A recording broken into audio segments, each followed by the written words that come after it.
বাংলাদেশে সাম্প্রতিক কোটা সংস্কার আন্দোলন ঘিরে কতজন আহত বা নিহত হয়েছেন তা প্রকাশ করেছে জাতিসংঘের মানবাধিকার কমিশন।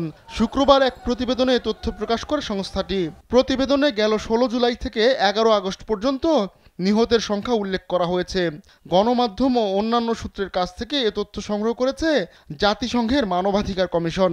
প্রতিবেদন অনুযায়ী গেল ১৬ জুলাই থেকে ৪ আগস্ট পর্যন্ত প্রায় ৪০০ জনের মৃত্যু হয়। এছাড়া সরকার পতনের পর ৫ থেকে ৭ আগস্টের মধ্যে বিক্ষোভের নতুন ধাক্কায় ২৫০ জন নিহত হয়। জাতিসংঘের এই সংস্থাটি জানায়, বাংলাদেশে গেল জুনের মাঝামাঝি সরকারি চাকরিতে কোটা পদ্ধতি সংস্কারের দাবিতে প্রথমে শান্তিপূর্ণ আন্দোলন শুরু করে শিক্ষার্থীরা। ২৫০টিরও বেশি ডিজাইন অপশন নিয়ে ওয়ালটন স্মার্ট ফ্রিজ, বোঝে আপনার প্রয়োজন। পরে জুলাই বিক্ষোভ দমনে সহিংসতা ও নিরাপত্তা বাহিনী গুরুতর মানবাধিকার লঙ্ঘনের ঘটনা ঘটিয়েছে।